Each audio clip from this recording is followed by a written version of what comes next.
कभी सोचा है कि हेल्दी या स्वस्थ होने का असल में मतलब क्या होता है? हम सब ये शब्द तो हर रोज इस्तेमाल करते हैं, पर क्या इसका मतलब सिर्फ इतना है कि भाई डॉक्टर के पास नहीं जाना पड़ रहा?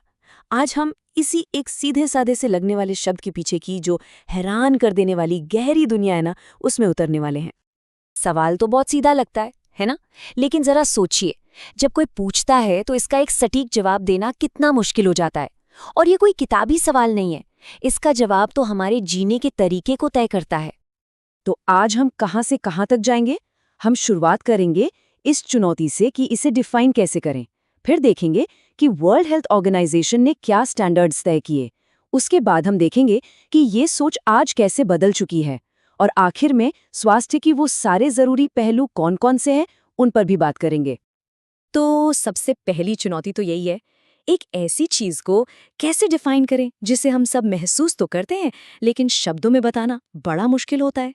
बस यही है स्वास्थ्य की मायावी प्रकृति। तो इस पहेली को सुलझाने के लिए मैदान में उतरा वर्ल्ड हेल्थ ऑर्गेनाइजेशन यानी WHO। जरा सोचिए, दूसरे विश्व युद्ध के बाद की दुनिया में उन्होंने कुछ बहुत बड़ा करने की सोची। उन्होंने पहली बार हेल्थ के लिए एक ग्लोबल स्टैंडर्ड बनाने की कोशिश की। और 1948 में उन्होंने जो परिभाषा दी, वो उस वक्त के हिसाब से एक क्रांति थी। इसने साफ साफ कहा कि भाई हेल्थ का मतलब सिर्फ बीमारी का न होना नहीं है। इसने पहली बार फिजिकल हेल्थ के साथ साथ मेंटल और सोशल वेलबीइंग को भी उतनी ही इंपॉर्टेंस दी। और बात यहीं खत्म नहीं हुई। बाद में इसमें एक और लेयर जोड़ी गई। मतलब सिर्फ अच्छा महसूस करना काफी नहीं है, बल्कि एक ऐसा जीवन जी पाना जिसमें समाज के लिए कुछ प्रोडक्टिव किया जा सके, वो भी हेल्थ का हिस्सा है। ये दिखाता है कि हेल्थ को लेकर हमारी समझ लगातार इवॉल्व हो रही है। लेकिन क्या ये सोचना कि हेल्थ एक स्टेट है, एक मंजिल जिसे पा लिया और बस, क्या ये सच है? कई लोगों ने कहा कि नहीं, ये असल जिंदगी से मेल नहीं खाता। और यहीं से एक नई और बहुत दिलचस्प बहस शुरू हुई। इस फर्क को चलिए ऐसे समझते हैं। क्या हेल्थ एक पहाड़ की चोटी है जिसे बस एक बार फतह कर लिया और हो गया? या फिर ये एक घुमावदार रास्ता है जिस पर हर रोज चलना पड़ता है? तो जो पुराना नजरिया है वो इसे एक डेस्टिनेशन, एक मंजिल की तरह देखता है। लेकिन जो मॉडर्न व्यू है वो कहता है नहीं, ये तो एक सफर है, एक कंटिन्यूअस प्रोसेस जिसमें हम रोज नई चुनौतियों के साथ एडजस्ट करते हैं, एक बैलेंस ढूंढते हैं। ये नया नजरिया हेल्थ को सिर्फ एक पर्सनल रिस्पॉन्सिबिलिटी से कहीं ज्यादा बड़ा बना देता है। ये कहता है कि साफ हवा, साफ पानी या एक सेफ कम्युनिटी में रहना भी उतना ही जरूरी है जितना कि कोई क्या खाता है। हेल्थ एक फंडामेंटल ह्यूमन राइट बन जाता है और पूरी सोसाइटी के लिए एक इन्वेस्टमेंट। तो ये जो कंप्लीट वेलबीइंग है, ये असल में है क्या? चलिए इसे इसके बेसिक कंपोनेंट्स में तोड़कर देखते हैं।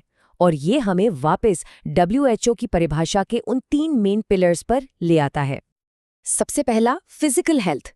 इसको ऐसे सोचिए, जैसे एक बेहतरीन ऑर्केस्ट्रा जहां हर इंस्ट्रूमेंट एकदम सुर में एक दूसरे के साथ तालमेल बिठाकर अपनी भूमिका निभा रहा है ताकि एक खूबसूरत धुन बन सके। और इसके साइंस हम हर रोज देखते हैं। रात में अच्छी नींद आना, दिन में एनर्जेटिक महसूस करना, अच्छी भूख लगना, ये सब सिर्फ अच्छी आदतें नहीं हैं, ये असल में शरीर का बताने का तरीका है कि ऑल इज वेल, सब कुछ ठीक से काम कर रहा है। अगला है मेंटल हेल्थ। और यहाँ एक बहुत ज़रूरी बात है। इसका मतलब सिर्फ ये नहीं कि डिप्रेशन या एंग्जाइटी नहीं है। इसका मतलब है खुद के साथ और अपने आसपास की दुनिया के साथ एक बैलेंस और हार्मनी की एक्टिव फीलिंग होना।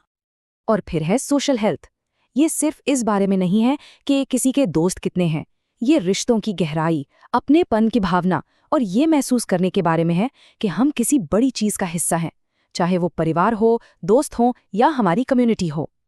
लेकिन जैसे जैसे हमारी दुनिया और कॉम्प्लेक्स होती गई है, हेल्थ को लेकर हमारी समझ भी गहरी हुई है। अब एक्सपर्ट्स इन 3 मेन पिलर्स के अलावा कुछ और भी जरूरी डायमेंशंस इसमें जोड़ रहे हैं। इनमें से एक है स्पिरिचुअल डायमेंशन। और इसका मतलब जरूरी नहीं कि ये किसी धर्म से जुड़ा हो। ये जीवन में एक मीनिंग और पर्पस की तलाश है। हमें असल में क्या चीज़ मोटिवेट करती है, हमारे लिए क्या मायने रखता है।